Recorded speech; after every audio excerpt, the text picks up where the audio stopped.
Good morning, fellow comic readers. Yo, good morning. I'm your host for today, Steve. This is the House of Nerd Show. Join with me is we got Lauren right here. What up? And over on this corner side of the screen, we've got Sergio. What's going on, fellow geeks? Good morning.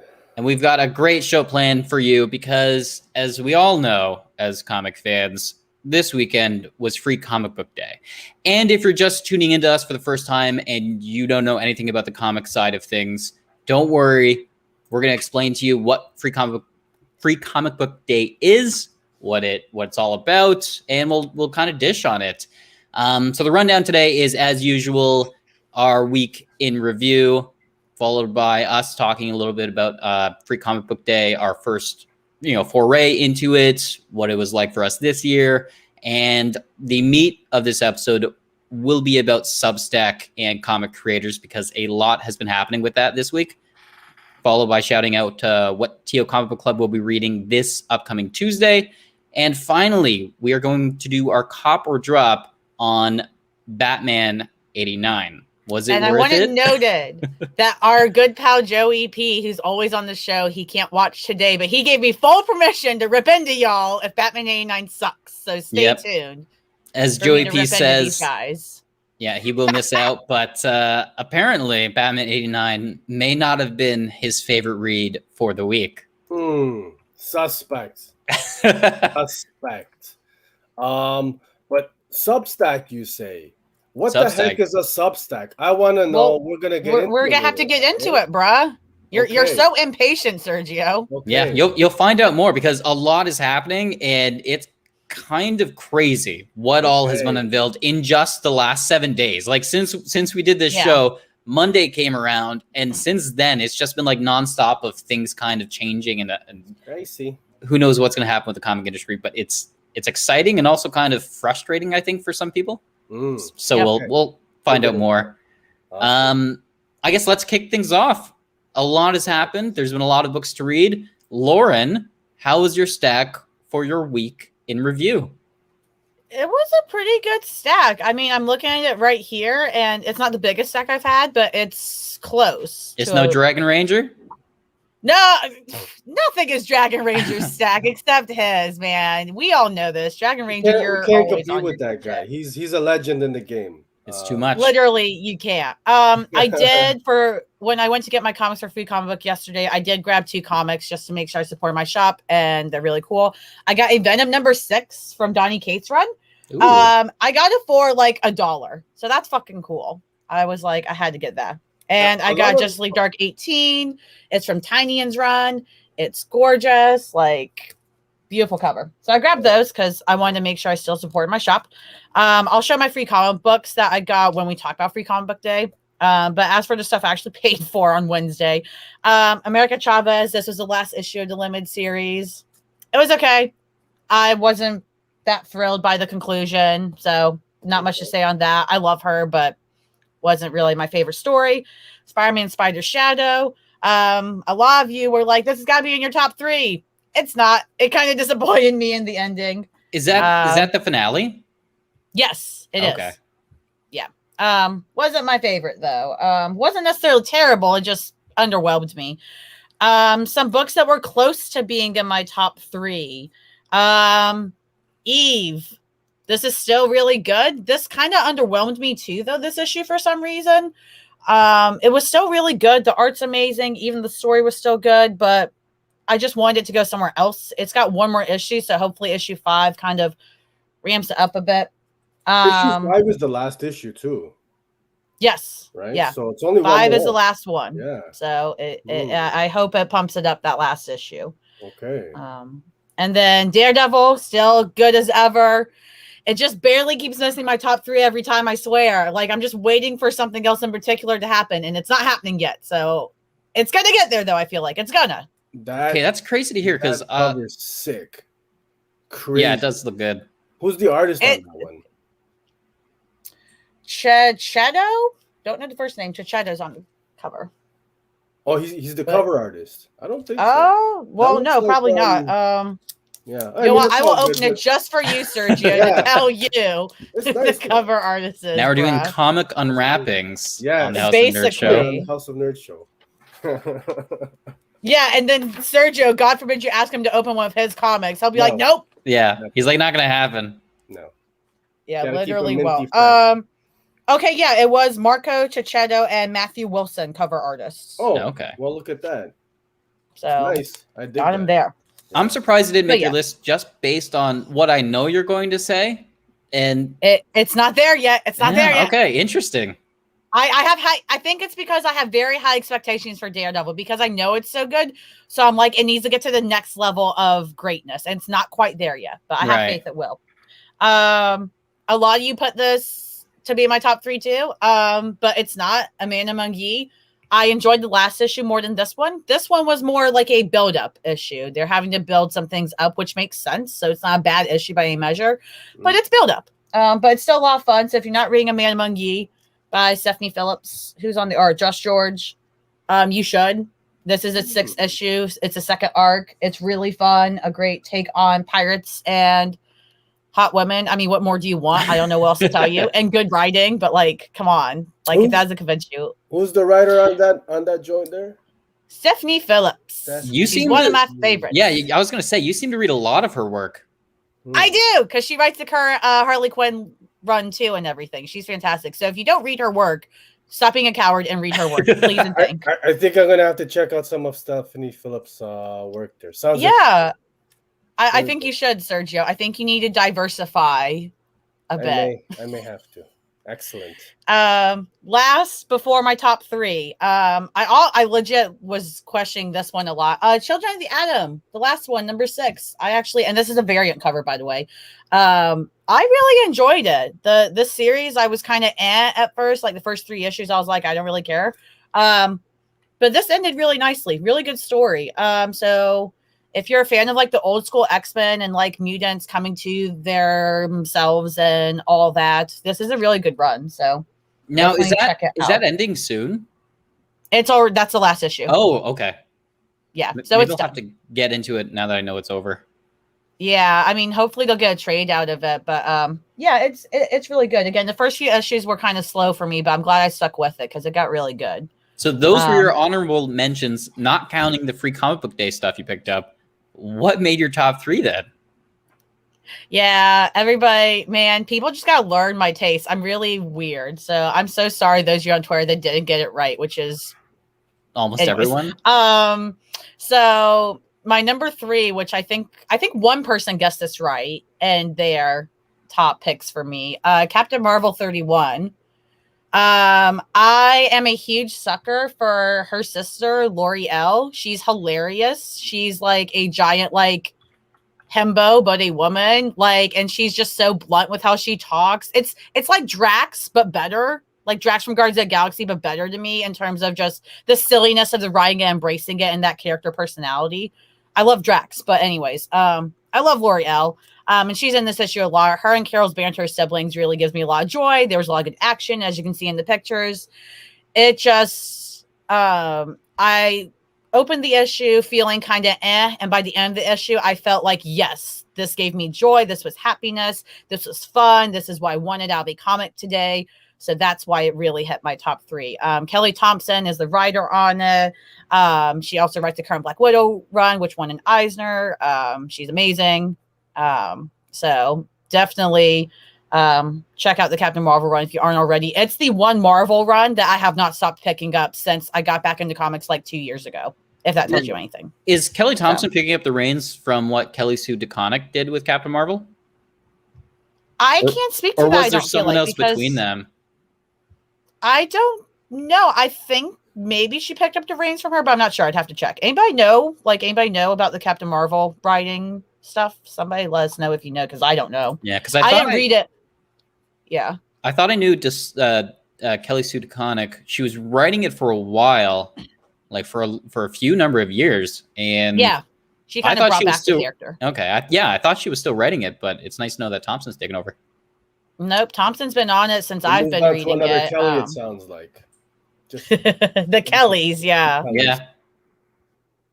Yeah, basically. But yeah, Captain Marvel, and I keep bringing this run because it's one of those runs where some issues are kind of but then if you stick with it, you're gonna get a fun, good issue, and you're like, I have to keep reading it. And that's what Thompson always does. Even if there's a filler issue that's boring, the next issue or two, it's gonna pick back up and it's gonna be amazing. So it's one of those that's worth reading and ongoing. So we got Sly Stevens saying that he picked that as your number 3.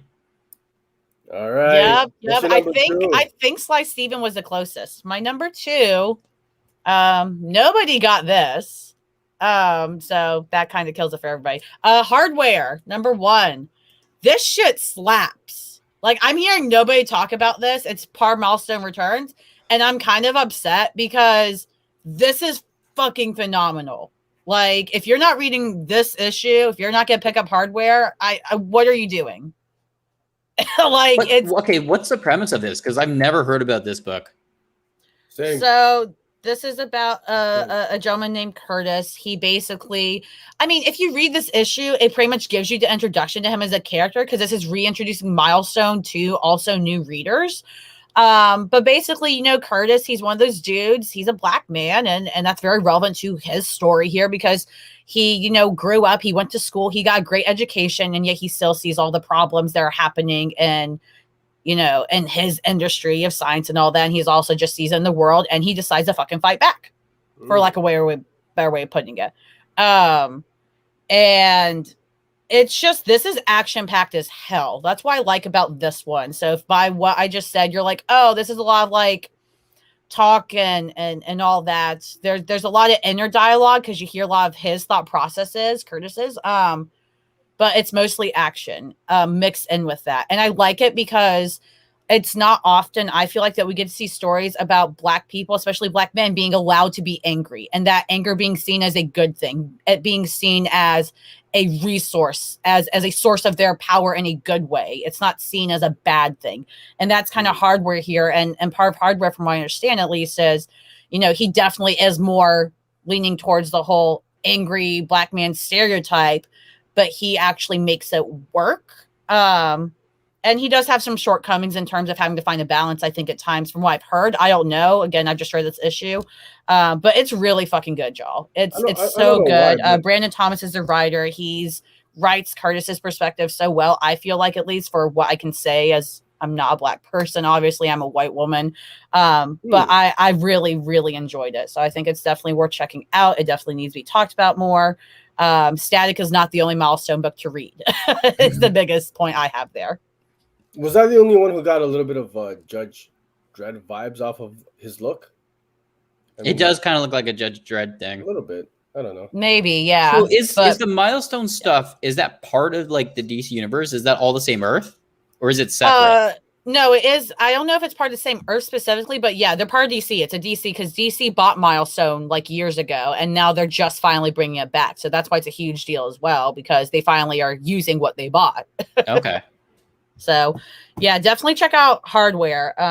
It was really fucking good. That's still your number 2. Yeah, it was almost my number 1, but I had to go with my gut, and I think a lot of people actually got this one right. Ordinary Gods.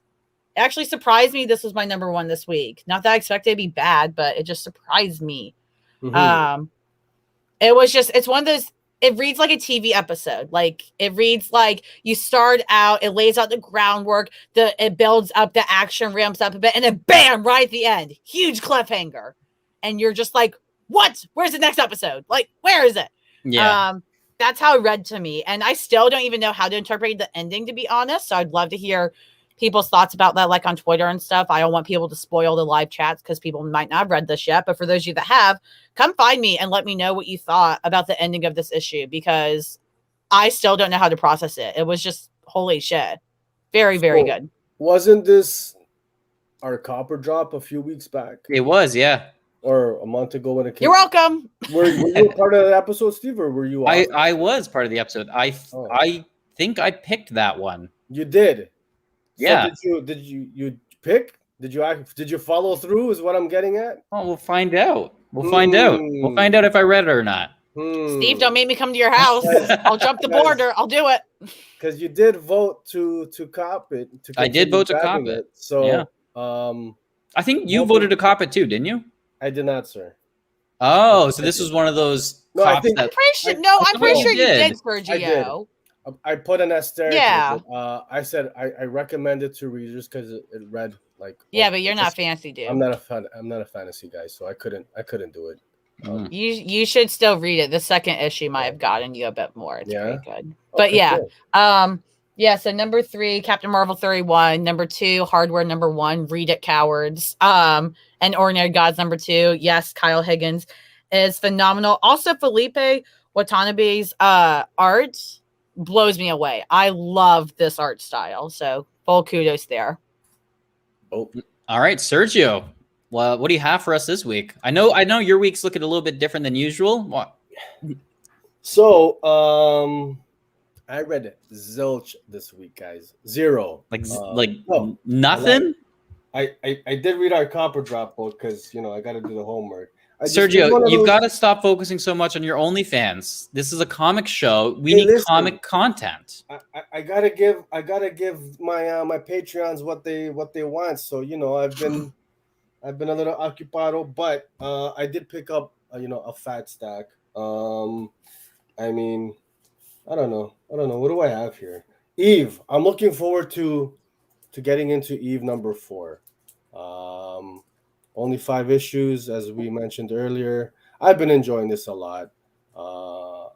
I'm curious to see how, now that I've heard Lauren's thoughts, how it reads, because for me it's tough seeing this kind of a story being compressed into only a 5-issue mini. It seems like there's so much world and so much character.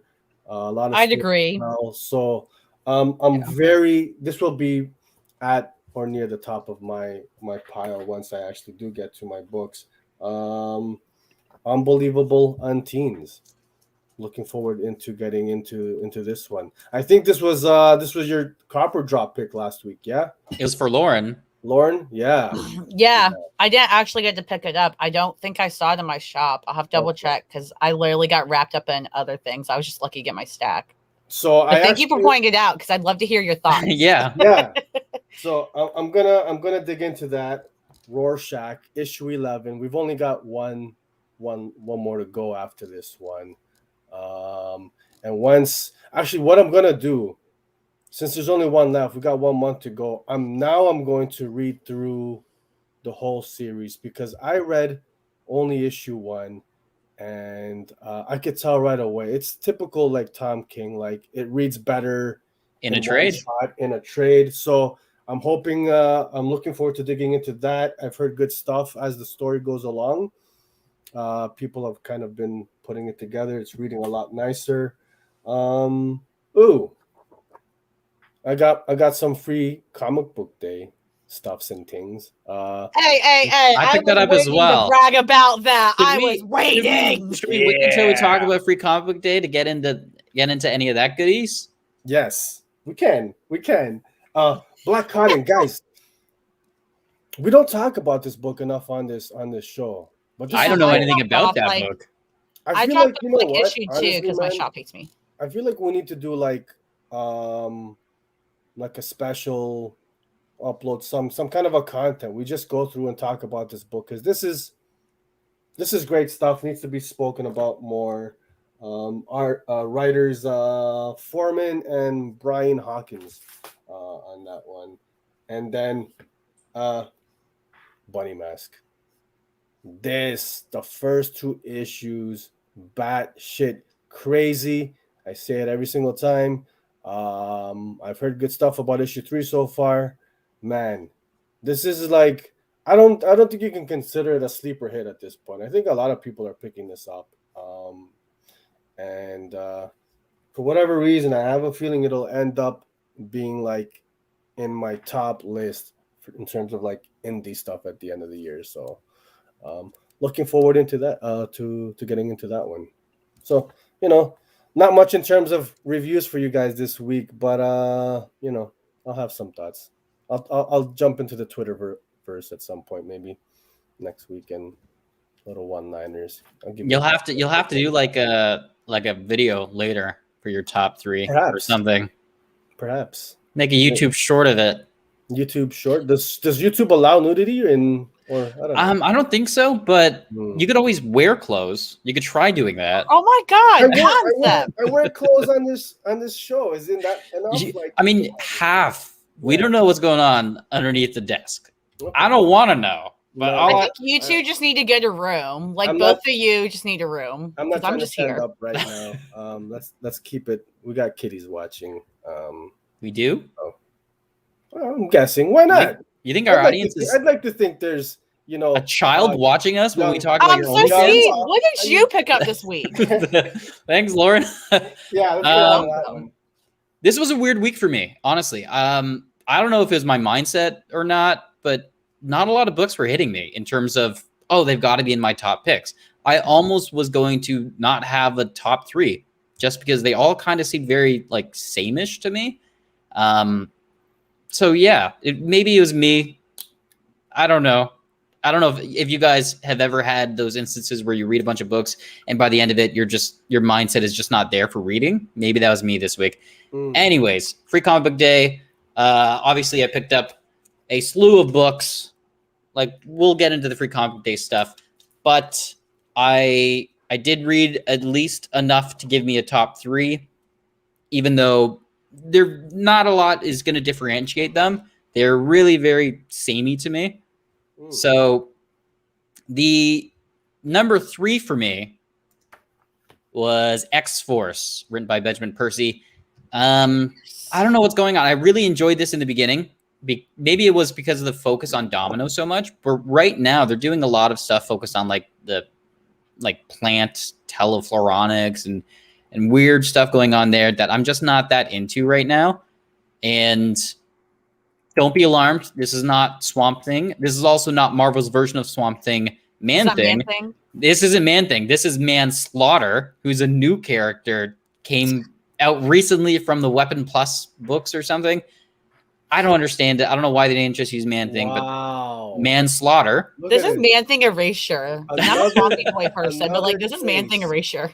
Another instance of Marvel just straight up ripping off DC. Well, no, because Marvel ripped off DC. Sergio, with don't get Marvel to cut us off. Yeah. Marvel ripped off DC with Man-Thing, but now they're ripping off Man-Thing with Manslaughter. So they're ripping off themselves, ripping off DC.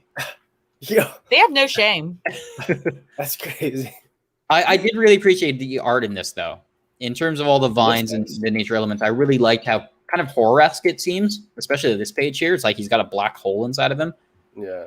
So I think the art kind of carried this book for me. The story wasn't there so much. The telefloronics, I don't really care much about this arc, but the art is still really good. So that's why it's made my top 3 at least.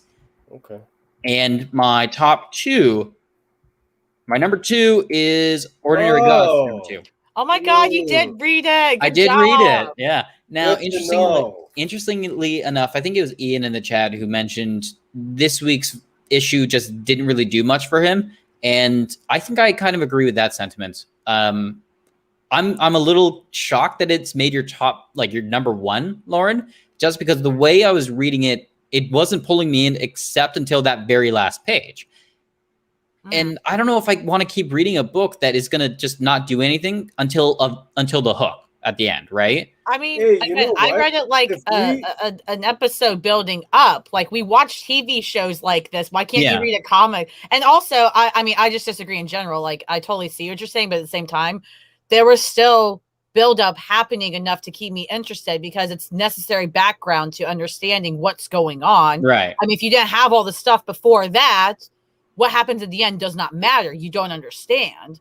So it's necessary to understand. So I didn't think it was boring, but this issue definitely was kind of the exposition issue where it is just telling you everything quickly just to have you kind of understanding of what's going on in the story. I think they need some sort of way to explain all of that.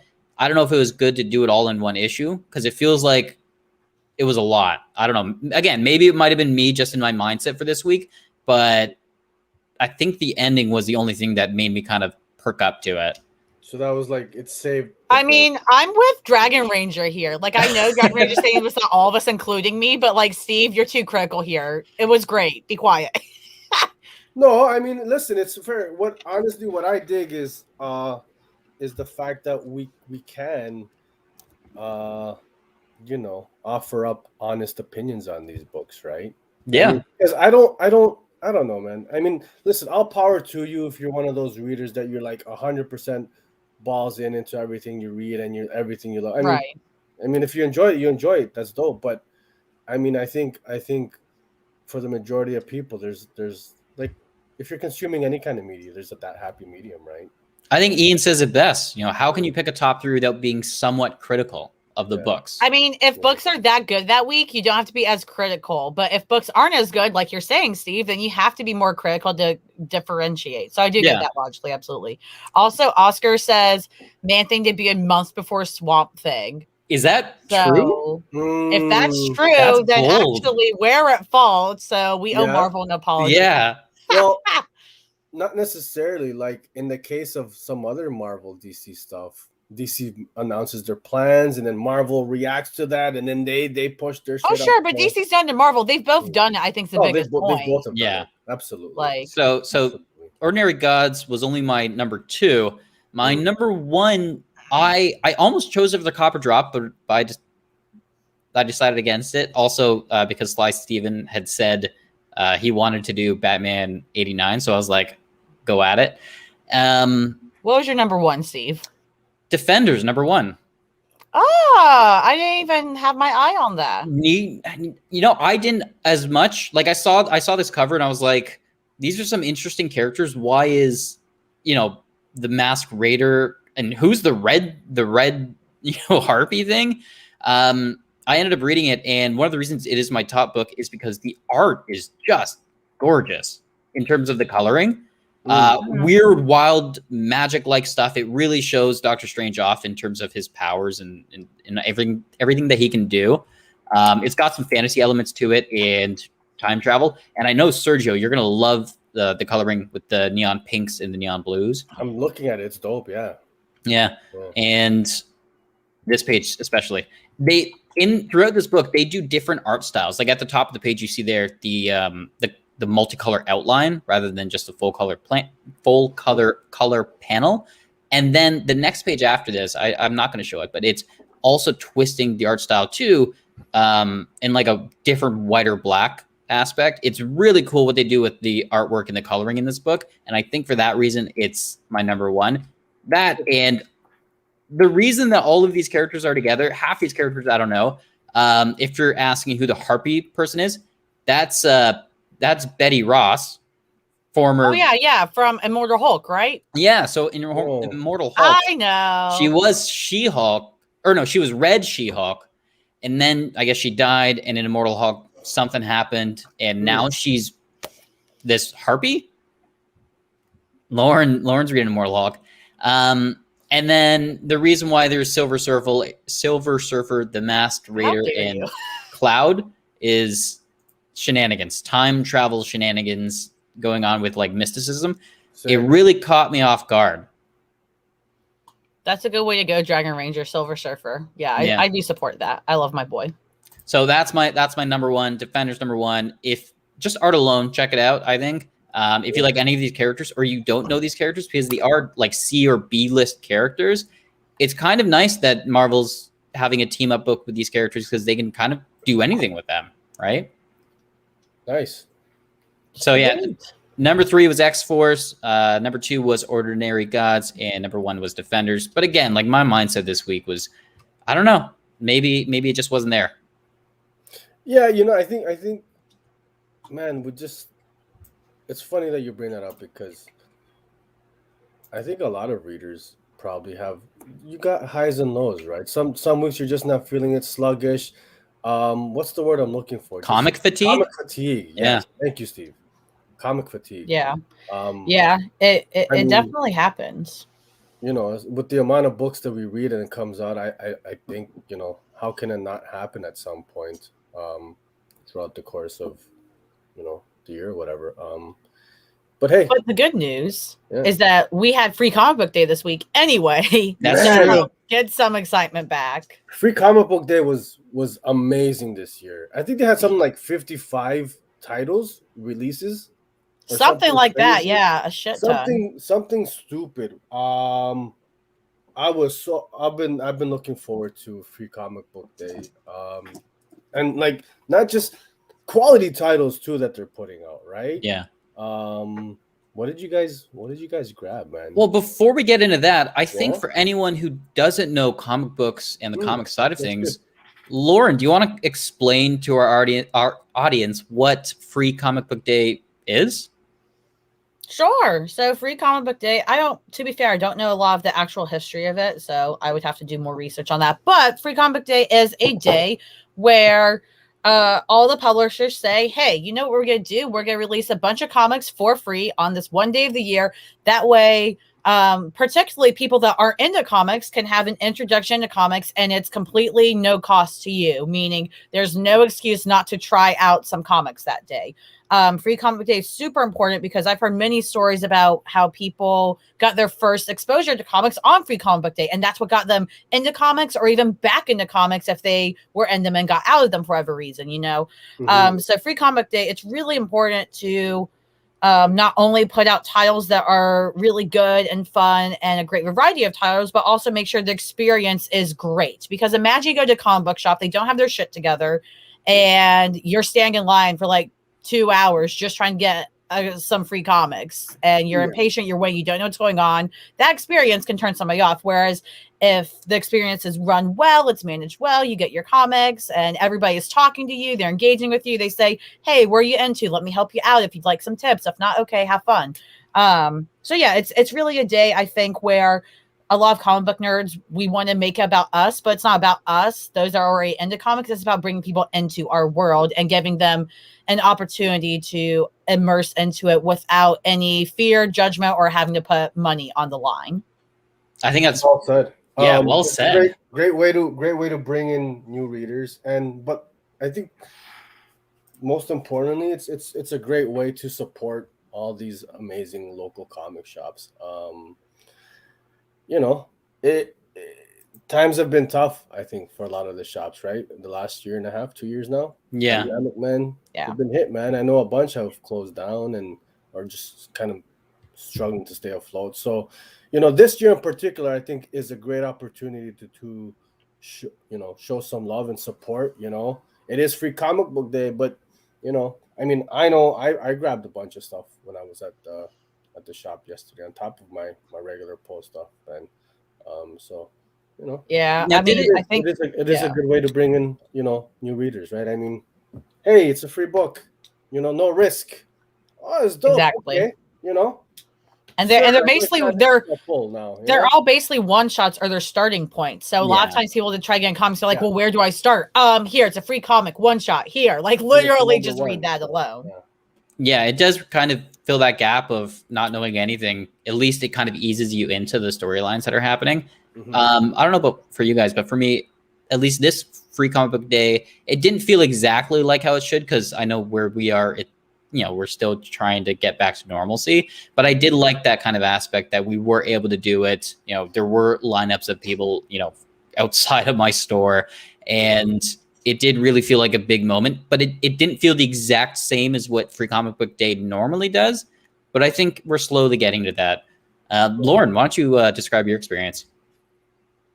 I mean, I think, it was good overall. It was busy. And I think, again, kind of like what Sergio said, I think a lot of shops, number one, have been struggling. I mean, to be fair, comic shops are always struggling. Can we be real about that for a second? Like, unless you're like the biggest shop in the nation that just gets all the orders, pretty much every local shop is always struggling at some level because it's a comic book industry. But number two, everybody's especially been struggling because of the pandemic, right?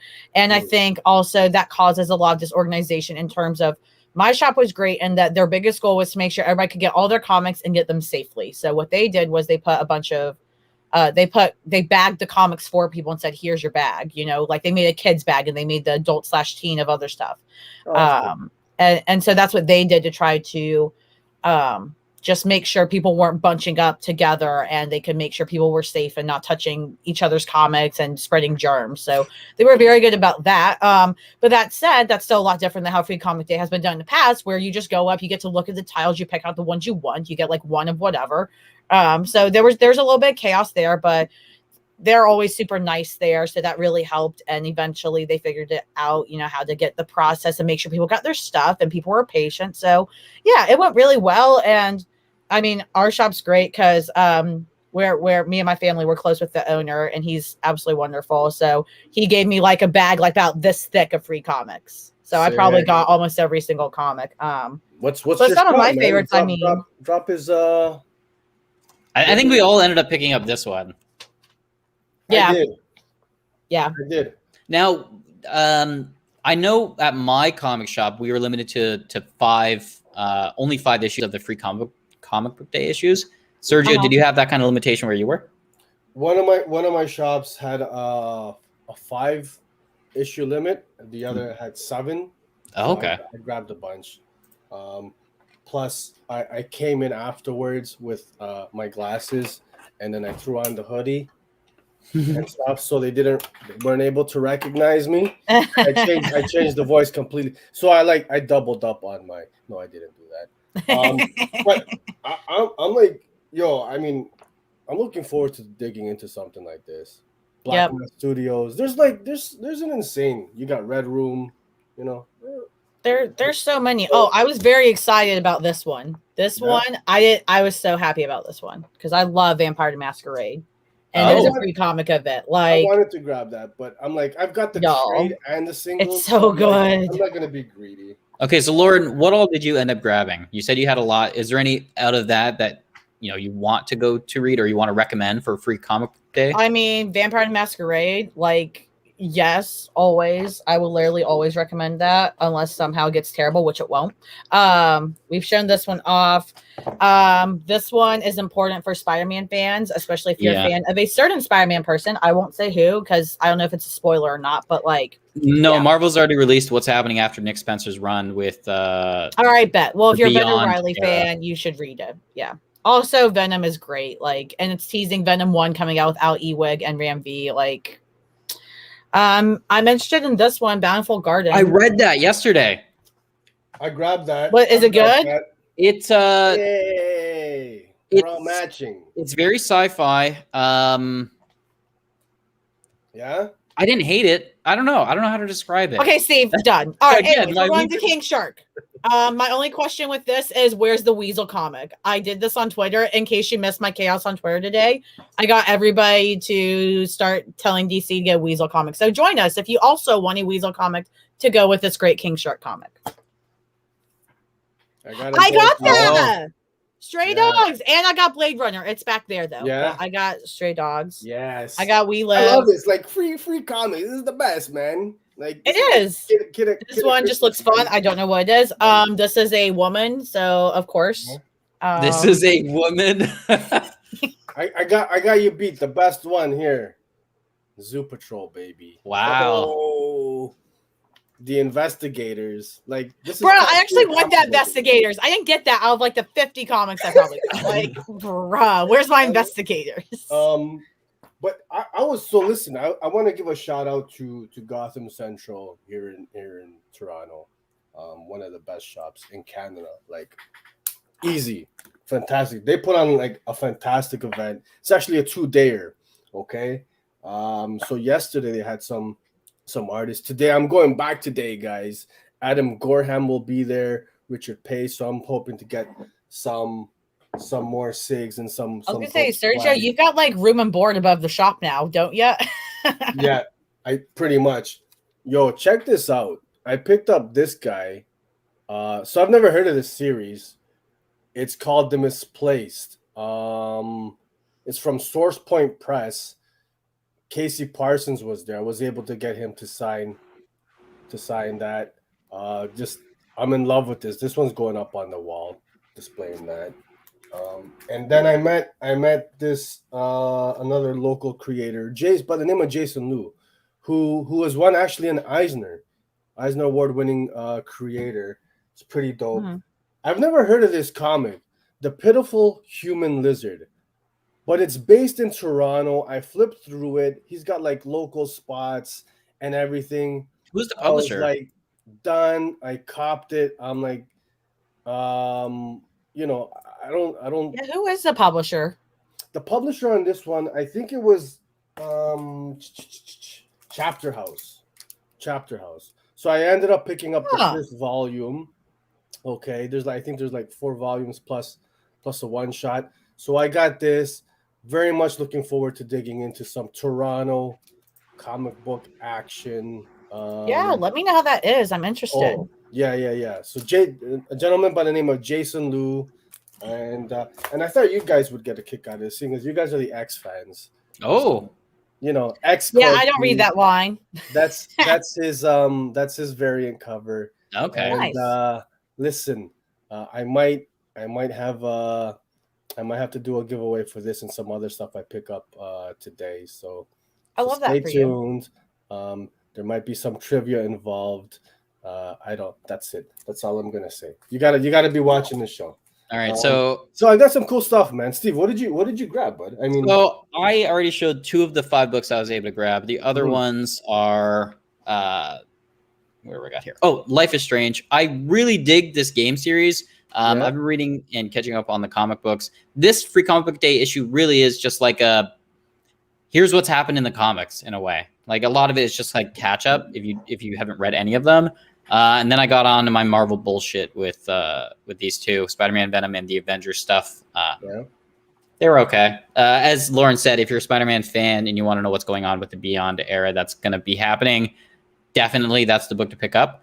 But I like how you mentioned that you have artists and comic creators at Gotham Central, Sergio, because Free Comic Book Day does help a lot of stores get people in, but they also do things for fans, like have creators available to sign things, or sometimes they'll do discounts on figurines. Or in my case, at my store at the Comic Room on McCowan Road, for the first 150 people in the store, wow, for free, you get the team variant of Batman 89. Let's zoom in on that bad boy. Can we?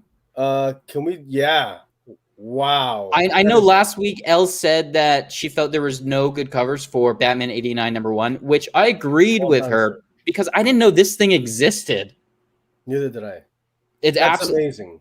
That is absolutely beautiful. Again, beautiful. Certain stores, if they get certain variants, just for their fans, like I said, the Comic Room for the first 150 people yesterday got this free of charge. That's awesome, bro.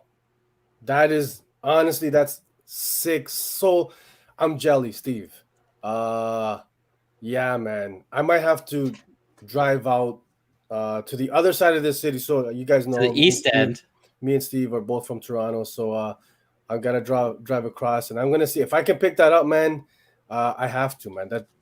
That's fantastic. Yeah, it honestly, I love the fact that like comic book stores go out of their way for their fans. Mm-hmm. They didn't have to do this, right? No. They didn't have to, get these, but they planned it ahead. They planned to make sure that they could give these away for free again, just for showing up. Yeah, I mean, I talked about them earlier, but to make sure I directly name them and don't slack. Huge shout out to my shop at Ultimate Comics. Dan in particular, he's the owner of the shop I go to, and they made so they had grab bags for everybody, obviously, but those were all a bit smaller depending on how they sorted the comics, which makes sense. But for all of us that are always going to the shop and he knows us, they made pre-made bags like the giant bag I got for us aside to make sure we got like every single possible option there was, while still keeping us safe and all that. So always support your local comic shop because they will go out of your way for you. It's not easy. Yeah. So let us know, tweet at us at House of Nerds Show, and let us know what your Free Comic Book Day haul was and what your top picks of that haul are. That is a good looking book, Sergio. You're just causing chaos, Sergio. I picked up this Casey Parsons print. My dude, how dope is this? Honestly. Like, I love this. I got it signed too. Is that a Spider Shadow variant? Oh, this is a print. This is not a comic book. Oh, it's a print. Okay. It's the classic what storyline is that? Craven's Last Hunt? Yeah. I believe so. Yeah. But at least that's what it looks like. Yeah, there's some good spider art out there. So it's an homage, but man, this one's gonna get like nice frame going up on the wall. Man, you gotta love it, man. And see the artists like this. He's giving me a price, and then like he's like, because I've, kind of familiar with him. Oh, okay, I'll knock off whatever. I'm like, no, man, like, whatever the price is, I got you. You got to support the local artists, all these creators, the shops. Man. Yeah, absolutely. And I mean, that's actually a really good segue, Sergio, into making sure you support creators directly, because a lot of creators are now wanting direct support. So they're going to a thing called Substack. So, Steve, what the hell is Substack? Great segue, Lauren. I was just going to say there's like a duology going on in this episode, because the first half we're talking about the actual stores themselves and the physical books and like helping out your local store. And this half of the show, we're talking about helping out the comic creators themselves directly and cutting that middle person, the stores and the publishers and the distributors, all of them out. And it's just you and the comic creators. So a lot has happened this week in terms of Substack. Monday is when it kind of just started and it snowballed from there. James Tynion IV ended up unveiling that he will be no longer with DC. He'll be finishing up his Batman run and the Joker run that he's working on. And then Nice House on the Lake too, right? Nice House on the Lake as well. That's DC as well. Well, Nice House on the Lake, he's going to finish. It's just, he said specifically Batman and Joker, he's not going to be writing anymore after whatever issue. Yes. Nice House on the Lake. Yeah, Nice House on the Lake. House on the Lake will be he's still doing. Same with Something is Killing the Children. All that stuff that's currently out, he's going to keep doing.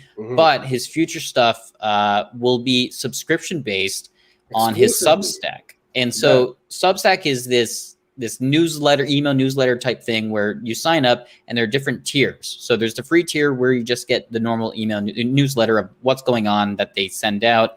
And then the pro tiers, you could pay, per month or per year, and that will give you access to any of the comic books that he ends up releasing on that platform. And the money will go directly to him, the creators. So Monday, James Tynion mentioned he was doing that. And then from there, we've now heard, Jonathan Hickman and two other artists. So Jonathan Hickman is doing his own universe called Three Earths, Three Moons. Three Worlds, Three Moons. Yeah. And that will involve a bunch of different creators, like our friend of the show, Ram V. He'll be doing some stuff for that whole universe. Yeah, now, he's correct me if I'm wrong. They've actually released some stuff for that already, no? On Substack? So they've released, so I've got the free part of things. They haven't released any comic issues, but what they have released is like detailed summaries of what they want to explore with this new universe. Yeah. Different types of stories they're going to tell. And like they've explained what each planet is and what each moon is and the different races that's involved. It's very high. It's high sci-fi. It's straight up Hickman. I mean, it's something. I mean, you got James Tynion, you've got Jonathan Hickman, you got Chip Zdarsky going, and other people. Big names. I did want to say though, I appreciate it because I get Ram V's like just email newsletter, and he was like, "Yeah, I contributed work to Hickman's Substack, which is great, but he's not going to Substack." I'm like, "Thank you," not because I think Substack's bad, but just because I'm like, I can't subscribe to all these Substacks. I can't pay $7 to $10 a month for each creator to get that like I get they want the money and it goes directly to them, which is amazing, but also it's a lot. It's a lot on us as money comes into play for sure, but I think part of it too is creative freedom, right? Yeah. Like the answer literally to nobody at this point. You put out whatever content you want, and then it's up to the fans whether to subscribe to this newsletter, and it could be a big shift in comics. I'm a little skeptical, man. I mean, know that fans are gonna flock to multiple, like each creator now you're gonna have to have like paid subscriptions and you know what I mean?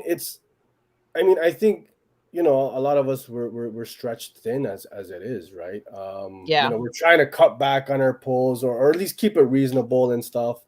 I think where this might play into though is like the speculator market big time. Yeah, absolutely. You'll have your speculators who will pay into the tier to get that exclusive, because Tynion was saying, he will release physical copies. Right? Yeah, so it's But up to the only creators. available to the I to mean, the paid but tiers, that also, right? So if I'm a I mean, speculator and I'm gonna pay like $100 a year, right, and I can get these like rare books, I'm gonna flip it for like whatever crazy amounts it's sure to go on the aftermarket and stuff, right? So sure, but that's only if that's just stuff that's already been released that Tanya was talking about, like giving people copies of what the stuff.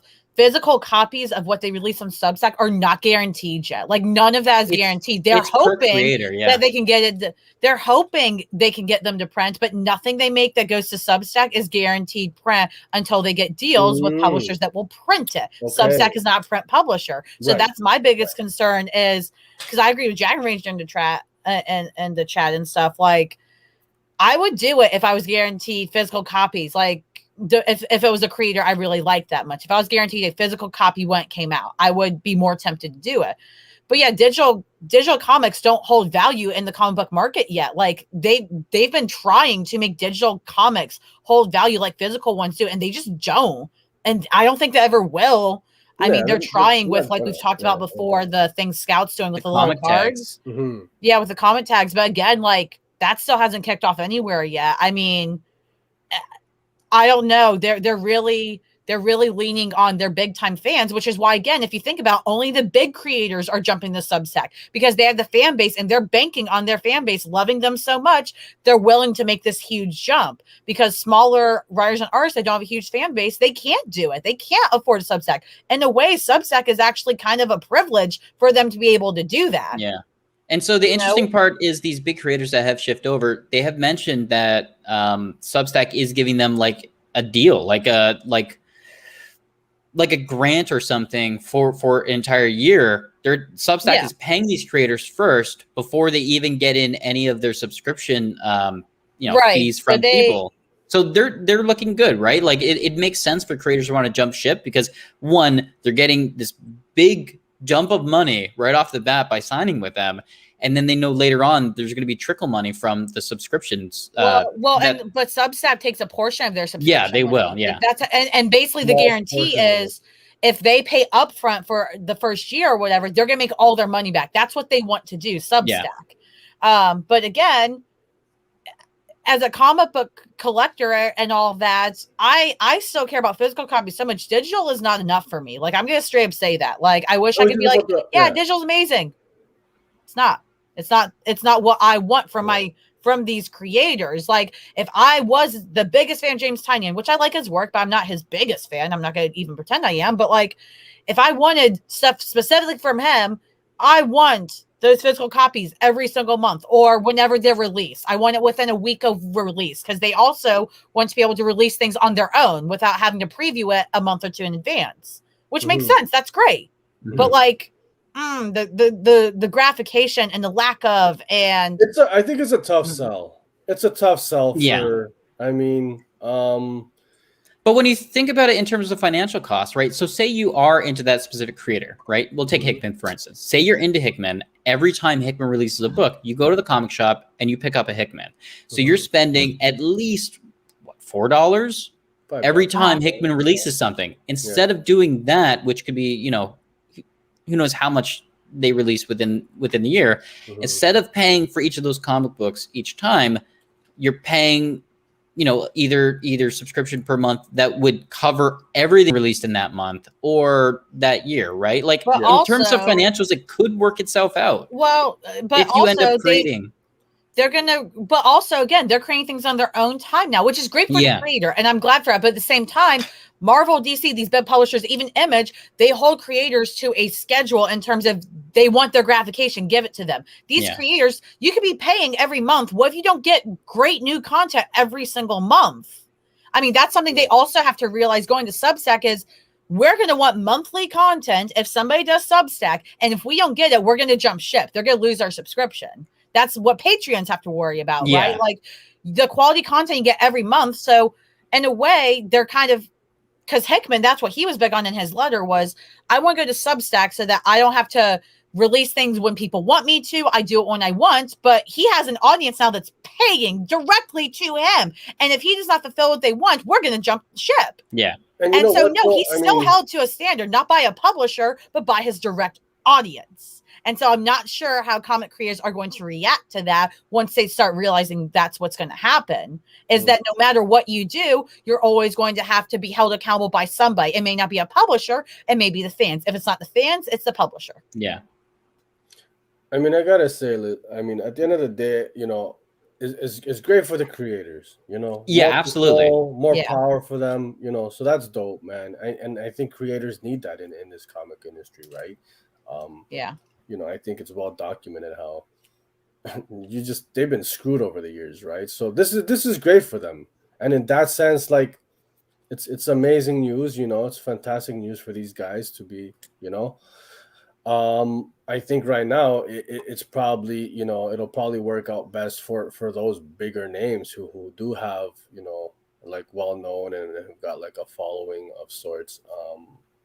I don't know how it'll work for like smaller independent creators. I mean, hopefully it works out for them as well. Yeah, I mean, does it though? Because sure if this does. doesn't work, I think so. I don't think they're scared I think yet. like when you have guys like Tynion and Zdarsky and all these other guys. I mean, I think listen, I think at the very least it's going to start a conversation and say, hey, maybe we don't want to lose that. Like they're going to incentivize keeping creators. Is there a bigger writer right now than James in comics in terms of like popularity and the his books are doing massive numbers? I don't think so, bro. I think he's probably the biggest name right now. I mean, but this could also be a good thing in terms of, I mean, this could force. So one of the problems I have with the publishers actually is that they only use the writers that are making the money. So example, DC's using Tom Taylor like crazy right now. I love Tom Taylor, so literally no hate to him. He's one of my favorites.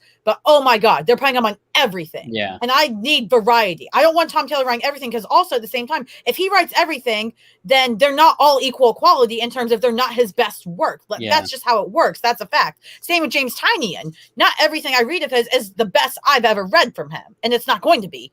And part of that is because he's writing everything for them. So now that these big creators are jumping ship, it's going to force, hopefully, this is what I would actually like Marvel and DC to use to find more talent, to get more writers, artists, more creators that haven't had a chance to get in the spotlight and give them some fucking spotlight and let them actually take on the big books and stuff and get some fresh points of view, some fresh writing and creating. Like that would be amazing while we can still get content from Hickman and Tynion and Zdarsky. So you're talking more like the bigger titles because there is like a lot of diversity in the writers and the different types, but it's more, I guess, like they're secluded to like one book, smaller tier books. You're talking about, but I mean, even so. Like what, Batman's and Superman? No, I mean, but I'm not even worried about Batman. Let's not bring Batman into this because that makes everybody upset, like on both sides. But like, I mean, it's not even just the big names. It's like let new creators write new things for different teams. Like let all these big names stop putting Michael Bendis on a book because you don't know what to do with it and you want to keep him around as a writer. Get someone else. But the big publishers don't do that because they're like, oh, but he's a big name. He's got to do something good at some point again, right? Like. Yeah. Give it to somebody else that you know is good. And like, again, love Tom Taylor, but he's probably writing at least, what is he writing? Like at least 3 or 4 books for DC right now? He doesn't need 3 or 4 books. Same for Tynion. Tynion's writing a bunch of stuff for one publisher. Didn't Taylor just announce he's doing like this fantasy and Taylor is one of those Dark Knights of Steel. Dark Knights of Taylor, I mean, full props to him. He's got Marvel and DC eating out of his hands because he's doing the big Marvel Dark Ages event coming up and he's doing the event for DC. So, I mean, full props to Taylor for how good he is getting them eating out of his hands, both publishers. But like, I just want to see other people getting spotlight too. And not even just the big ongoings, just new stuff in general. Like let somebody that's why Ram V is so important to me because even though he's bigger now, we've been able to watch him grow and watch him he fought to get Swamp Thing. He fought for that run. He had to convince DC and it worked, thank God. But we need more smaller names to be able to do that, to be able to convince these publishers, let us write a book and publishers say, okay, you know what, fine, go for it. Yeah, so anyways, I think for me, Substack. This whole Substack situation, there's 2 points I have. One, I love the fact of creator freedom, which we already talked about. Not only, yes, they're beholden to providing content to their subscribers, but they're not beholden to any kind of censorship or any kind of editorialization that we've talked about. Like bad editorialization can ruin runs. It can ruin stories. And I like the fact that they're playing editor. Are they? I don't know. Hickman is. Hickman's. Well, fair. It's Hickman. Hickman's universe. He's editing everything. That means if somebody else that's working with Hickman does something and Hickman doesn't like it, guess what he's going to do? That's my point, is that, like, for example, when Image Comics was made, that was when creators said, we want more freedoms, and they made their own publishing company. But now Image is almost treated similar to Marvel and DC, even though that's made for creators, but it's still similarly run, if that makes any sense from what I hear, at least, because people aren't going to Image. Image isn't enough anymore. Now they have to go to Substack. Yeah. I mean, is the formula ever going to end? Is my thing with creators. What's going to work for them? Like, well, I do like that at least every creator that I've read, when they've talked about going to Substack, they have mentioned it does feel like it's more freedom for them, which I enjoy. I'm all about giving creators the freedom that they need and not just putting walls around them and saying you have to write this type of story. And then my second point that I want to make is Hickman alluded to this, solicitations. I don't want solicitations. I don't want spoilers. I don't want any of the shit that we have in the current comic industry. I don't want to know the fact that I know what's going to happen in the Spider-Man Beyond stuff. I'm already writing it off because I don't like any of it. I like not knowing. I like having these stories unveil themselves and be mysteries and surprise me. Yeah. And I like that Hickman alluded to the fact that there's no surprise anymore because 6 months out what's being released. I know what's coming in November. So do you. Yeah. I like the fact that he said there doesn't have to be solicitations for 3 Worlds, 3 Moons. And it'll be a mystery to readers. And things will get released when they get released. Yeah, and absolutely agree. I love that. I love the fact that it feels like we're going back to a time where we don't know. But why can't Image Comics do that? Like, if Image Comics, for example, the publishers for creators, why do they fall into the same trap?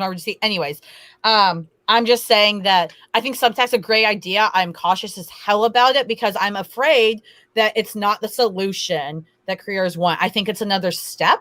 Yeah. But I'm not sure it's going to be the solution. I agree. Yeah. I think it all also come down to, as a digital comic reader myself, I know you two really like your physical stuff. I'm leaning more into the digital. So I like what's going on with Substack. But my concern is, how are these issues going to be released? Is it just going to be in like your email browser that you read a comic book? Or is it actually going to be some sort of comic format that you can then read digitally on like a tablet or a computer? I think, I'm sure it'll be that one. I hope so, but I don't know. I think the reading experience is something that needs to be thought of for this Substack stuff. Yeah, that's my creators know that. I'm not worried about that. But yeah, Sergio, what are your final thoughts on the Substack situation? I don't know, man. You know, with James's stuff, I really enjoy his content. I was like pretty close to subscribing, but at the end of the day, I didn't.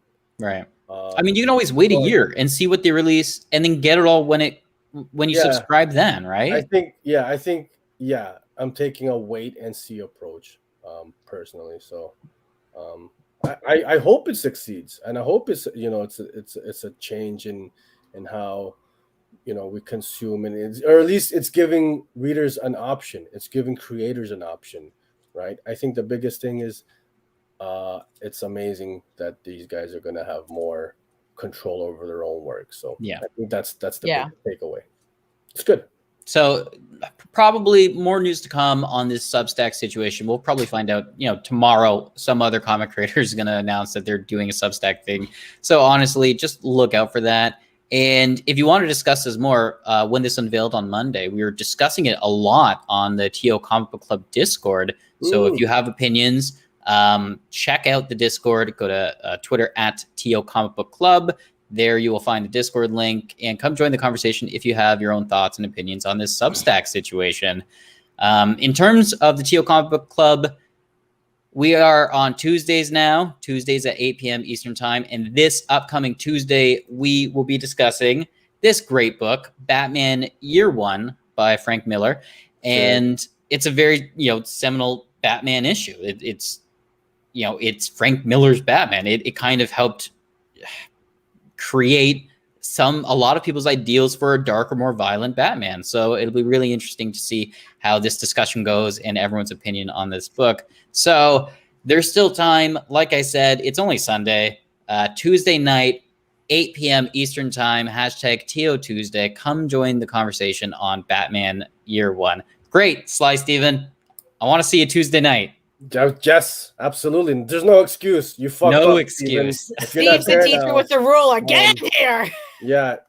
And speaking of Batman, so we're going to be talking about Batman Year One on Tuesday, but right now we're going to be talking about a different kind of Batman, Batman 89, which was our Copper Drop pick last week. Yes. Sergio, you're the one who picked it, Yeah. and I want to hear your thoughts first on Batman 89. Batman 89. Hey, I've been seeing a lot of discourse online about this book. A lot of mixed reviews from what I'm seeing. I picked it up, I picked it up, and I'm gonna be You're just showing off now, Steve. Kinda, yeah. Yeah, that's dope. I don't understand all the criticism towards this book, to be honest. I don't get it. What are you guys? This is a comic book based on the Batman film from 1989, the original Batman, Michael Keaton. So what is the criticism? A lot I've seen like a lot of it's just weird, the characterization or the art or the story's just not hitting. And I'm like, I'm reading it. And it fits the tone and the vibe pretty like bang on. It feels fully like it belongs in that universe. So is this supposed to take place in between the first movie and the second movie? I believe so. Okay. I believe so. I know it's set after the events of of the Batman film, right after Joker dies and all that, the whole scene there at the end. Right. Exactly how far along, I don't know. But so I'm reading this and I got a kick out of it. It was fun. It is what it is. This is not gonna be a deconstruction Batman. This is not a Tom King Batman run or James Tynion. It's good old fashioned fun based in this specific universe, and it fits, and it hits the tone. It's got the slight campiness like the film, but it's also has like this a slight dark edge to it, right? And even the way it's written, the dialogue and the story, the plot itself, it feels like it was written in 89. It fits the time period. Well, it is the same screenwriter who wrote the movie, right? Oh, well, there you go. I mean, I'm not sure that's a compliment to say it's like it was written in the 80s, Sergio. Like, I don't think that's a compliment you think it is as you say that. If it's set in this universe, why does it have to feel like it's a modern book? That makes no sense to me. It doesn't. And so that, when I'm hearing this criticism, I'm like, that makes no sense. Like, guy, it's a book that's set in this specific universe, and it fits it. My only slight criticism is, and I found it really weird, and it took me out a bit. Why not have Michael Keaton's likeness? Yeah. Why not have Michael Keaton's likeness? Like, Keaton's coming back for this film. Why not just use, his looks? So that was weird. The art style, and if I'm going to be completely honest, the art style is not my favorite. It's not, I guess you could say, not my cup of tea. But in terms of the story and the writing and the dialogue, I mean, it fits the universe. I enjoyed it, and I will continue to pick up this mini arc, man. So. Did you do a rewatch on the movie anytime recently? Not.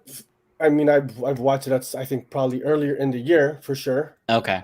Because I watch it probably like once a year or so. Not very recently, but maybe within the last, I want to say 6 months or something like that. Okay, because I feel like I've only seen this movie once, and it was when I was a child, and I don't remember anything about it. Yeah, so going into this book, maybe it's the fact that I don't have a love of the first movie like some people do. I wonder if that does affect perceptions. Lauren, what are your thoughts on Batman 89? I think it's going to be drastically different from Sergio's. I'm so quiet because I'm having to hold myself back so much. All right, go and off, I'm also Sam. thinking So number 1, Dragon Ranger, bruh, my friend. I'm glad you loved it. Awesome. Your comment here about the people who haven't liked it are usually the same people who worship Dark Knight trilogy. I actually do not worship that trilogy. I don't think those are Batman films. I think they are action drama films. Those are not Batman movies to me. Talk to me about it later. That's my hot take on those films. And I still did not care for this. Now, to be fair, I'm not big on the first Batman film, but I'm really big on the other films, that trilogy, because I remember that one as well. I've watched the more recent ones. Like Batman Returns? Yeah, Batman Returns. Batman Forever is like my favorite because it's so stupid and chaotic. I love it. Like, I watched that so much as a child. So I don't want anybody to say I don't like this because I don't like 80s Batman or because I worship Dark Knight trilogy. No, you're wrong on all those counts. But that's a valid criticism, so that's fine. But that said, it was so generic to me. I mean, even reading it, I don't think that's why when Sergio was like, it was written like, like somebody was in the 80s writing this. That's how it felt. And it wasn't campy enough for me. Let me be real. Like, if you're going to go campy, either go all campy or don't do it. But and that, for me, that doesn't work, Lauren. No. Let me finish. Sergio, I heard your rant. But hold on. But you're saying to go all campy or not. But why? If you're going all campy, then you're not fitting the tone of the original 89 movie. I think the artwork doesn't help the tone in and of itself, because the artwork, I mean, it makes it look very cartoony and not dark enough. And it sets a certain tone. Thank you. For sure. And the tone goes against what they're going for, I think. Yeah. Continue, Lauren. So how are you going to have a campy as shit art, which they have, and then try to give me the tone of the Batman 80s movie? You're not. So that's a problem. Whether I want to like this or not, that's a huge problem. Number 2, again, it doesn't look like Keaton. So if I was a huge fan of the original and this isn't like Keaton, I'm probably going to be like Ian. I'm going to be let down as hell because that's important. It's not that hard to make him look like Batman, Keaton's Batman. And it's literally not that hard. Just write it. If this was the original screenwriter that wrote it, how could he not just do it again? Anyways, I don't hate this book, so I apologize for my tone. I didn't hate it. It just did nothing for me. I read it and I was just like, okay, like, you put it down. You're like, I didn't pick up a physical copy to take up space in my collection because it just did nothing for me. And I think it was just, again, DC using the whole ploy of, hey, look, here's another nostalgic book. Please give us money. And then people did it. And if you liked it, I'm glad that it's for you. I'm so glad you liked it. But to those of you like Ian that were let down by it, I am very sorry that DC's marketing ploy worked because they were mean there. Like, that sucks. Yeah, I kind of agree with your statement, Lauren. When I finished the issue, the first immediate thought I had was, that's a comic book. That's a book. Like, it didn't, again, maybe it was my mindset this week, but this book didn't really do anything for me at all. Like, I didn't drastically dislike it, and I didn't immediately like it. Like, none of that. I just felt very like meh across the board on it.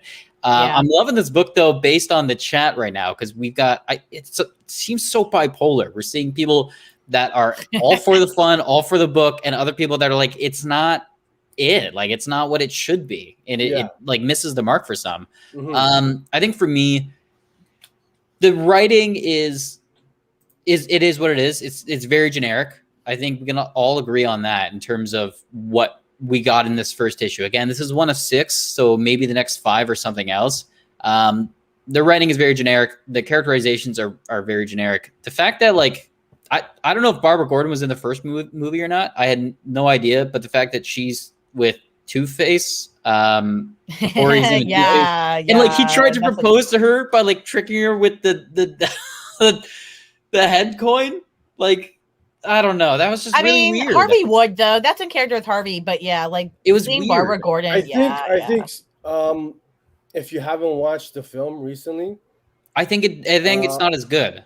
I don't think it'll hate you as much. I think it might help, just so you guys can actually realize how it fits this universe. Oh, sure. But again, I'm not saying, and I don't think Steve is saying it either. We're not saying it's terrible as in like, oh my God, this is the worst thing on the planet. Throw it away. No, it was just my thing is, it was a book. It was a book that if you did just watch the movie and you like it, and for some reason it works for you, great. You're going to enjoy it. It's going to be a good time. If you had this high expectations for it, like Ian, and then you get let down, then you're going to be like, this is terrible. Or if you're like me and you don't have a big attachment to it and you read it, you're going to be like, this is going to read me in. This is going to make me want to all of a sudden get into Batman 89. It's just going to make me go, all right, it was there. So it was okay, but I would drop it. I would drop it.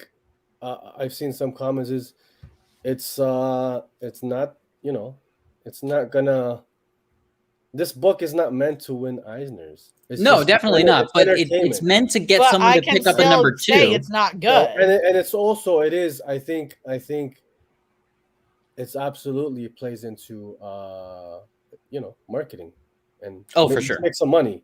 I think if anyone were to deny that, I think you're just lying on yourselves, right? I think this book cashes too much on nostalgia. I think the people that are really liking it, I think they like it specifically because they really like the movie. And I think absolutely. I think the book on its own. Now I'm just going because I haven't seen the movie in like decades. Yeah. The book by itself, on its own, as its own product, selling a miniseries of 6. This first issue, for me, it doesn't rope me in for the rest of the 5. There wasn't even anything at the end. Like the end.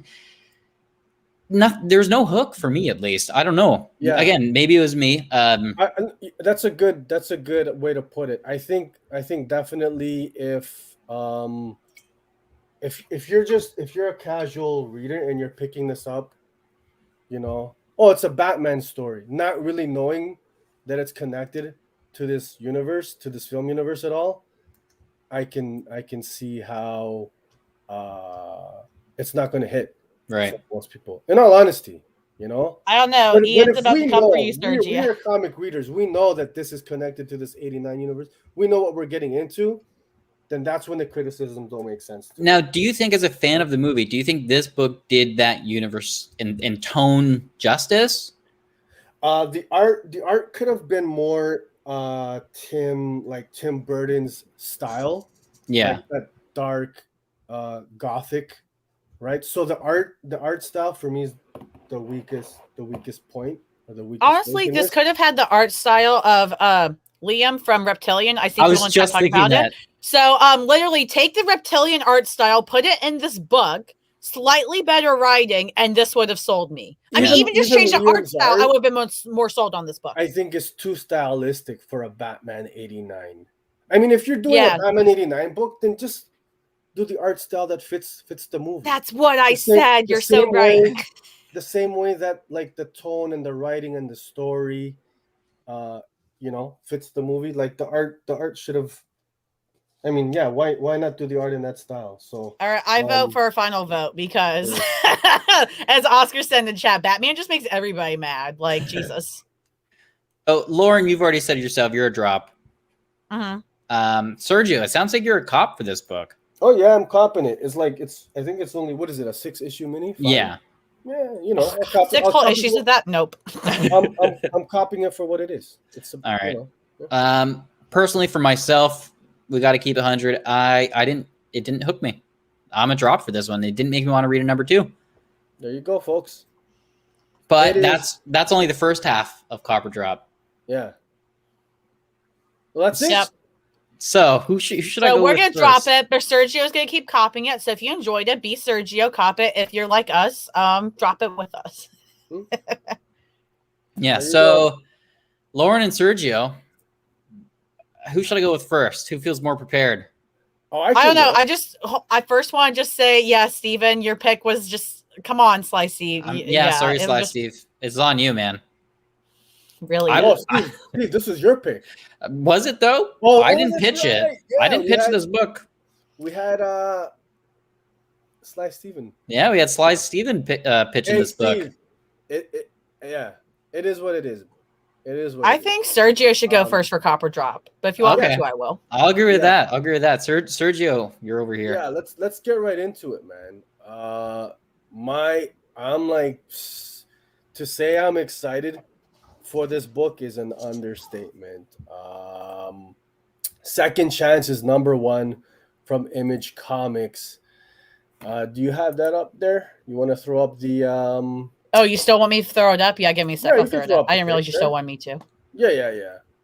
Okay, Yeah. so who's writing this I help book? the enemy. Yeah. So Second Chance is number 1. Man, this book, I don't know. I don't think something different for you guys. Okay, so second Chance's hotline. Call now and get a new identity. So all you need is some cash, a proper referral, and a very good reason to start over. When the man behind the hotline is approached by a shady figure from his past, he's forced to accept a new client who doesn't meet any of the requirements. A client with chemically induced amnesia in desperate need of protection. So the writer on this joint here is a gentleman by the name of Ricky Mamone, and artist is Max Bertolini, who's done The Witcher and some other stuff. So they're describing as a psychedelic, action-packed noir that feels like a mix of John Wick with some existential French new wave fever dream is how they're putting it. And just so y'all know, it is in all black and white. So for some people, that's a pro. For some, that's a con. It is all black and white. There's no like touches of color like on the cover there. I don't think so. As far as I know, it's all black and white. It's black and white interiors. So, just so y'all know, because I know that turns some people off. So that's more for the audience. Yeah. Just know that actually affects my decision. So yeah, and I've seen some advanced reviews. They kind of describe it as a mix between Sin City meets Better Call Saul. Okay. I mean, I'm a big fan of the noir genre. I like good black and white art, and yeah, I mean, it sounds good. If I'm being honest, I'm not familiar with the writer or the artist, but just the premise alone has me like super duper hyped. And it's by Image, I saw. It's from Image, yeah. Okay, so it's pretty easy to pick up. Yeah, I mean, and they hooked me with existential French new wave. So I mean, yeah, what's not to dig, man? I think something different than we got to switch it up. Other than our casual horror fare or superhero. I've got a switch up for you, Sergio. You want a real switch up? Because we've done the psychedelic books before. Yeah? Okay. All right, Lauren, I'm intrigued. What are you pitching today?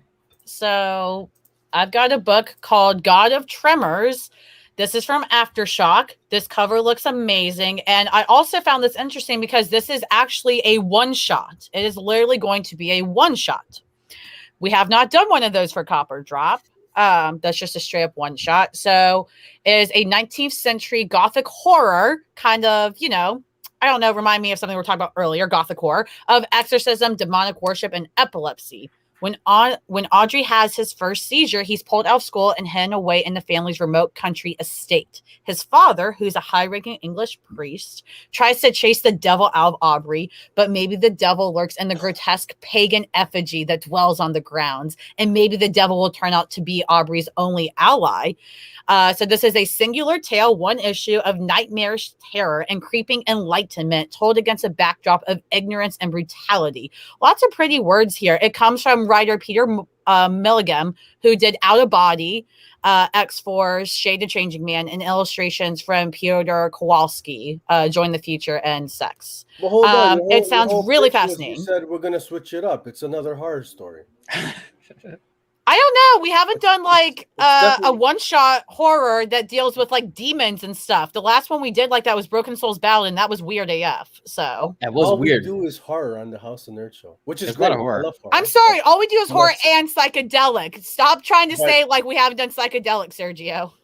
I mean, the only psychedelic book but look at this. I mean, literally, you get one issue to judge if this is a good story. It's a one shot from Aftershock. We also never do Aftershock, which is a shame. True. So because they're so good, and you've spoken to that, Sergio. Beyond the Breach is calling. We just.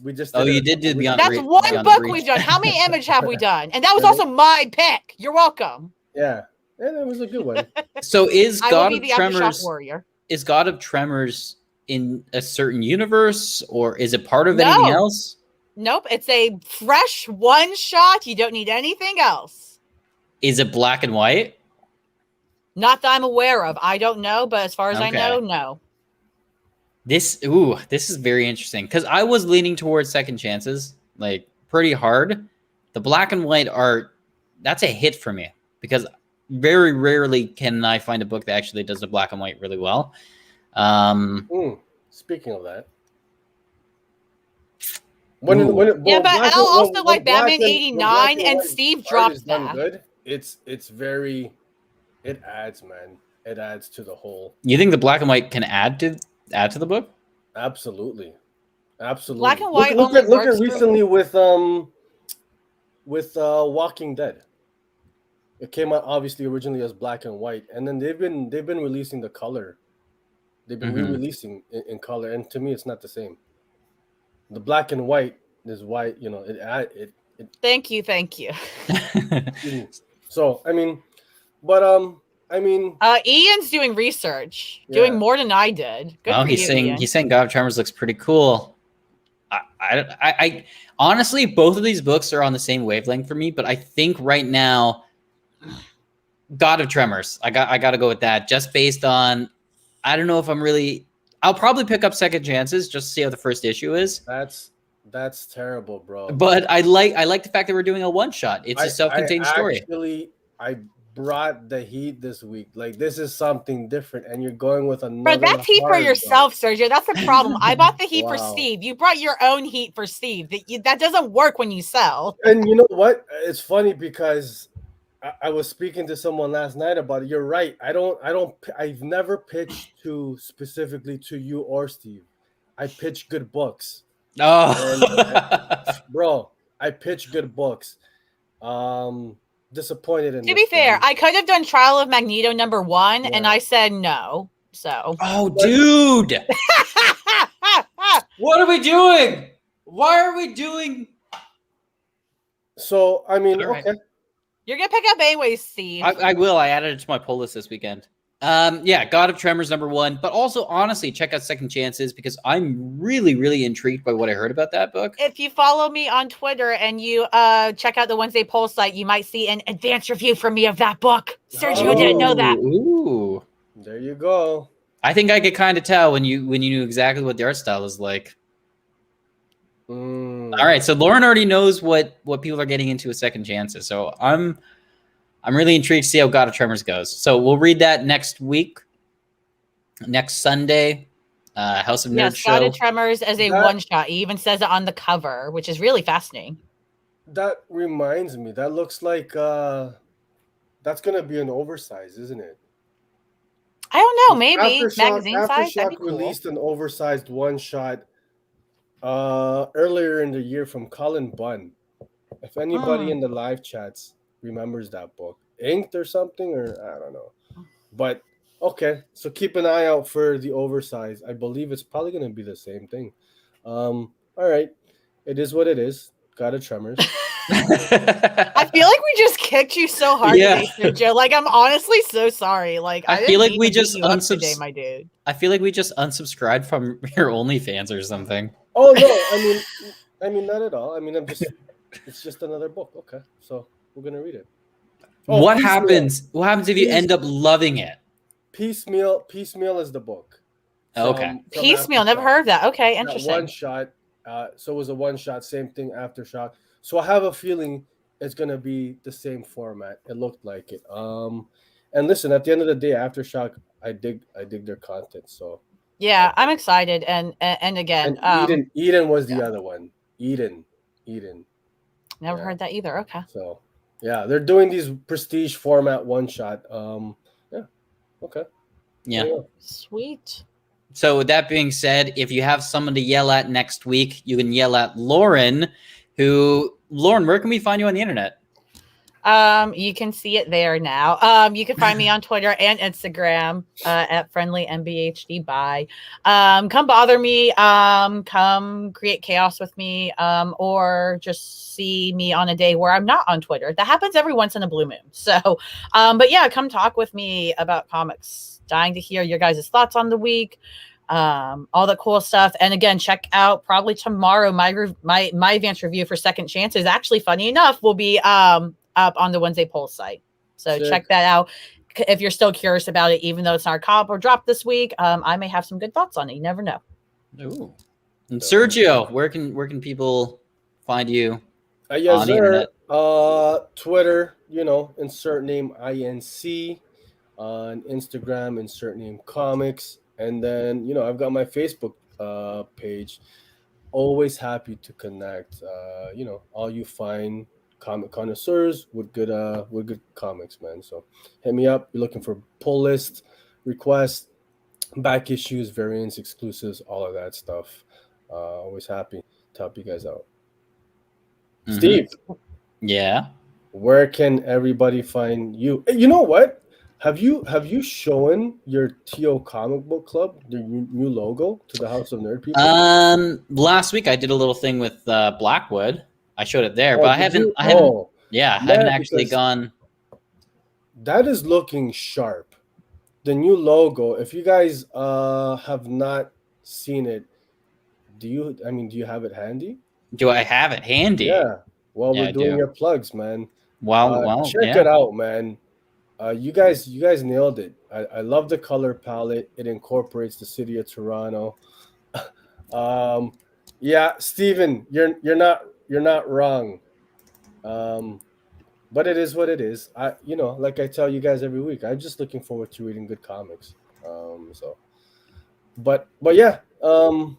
If Steve, if you can find that, if not, yeah, we got it right here. There you go. So as Sergio said, TO Comic Club, yeah, that's our new logo. We've been using it a bit. It's been a long process. Graphic design where was that nice the colored one? The purple and the blue, man. That was sharp. Sergio and his colors. Come on now. Yeah.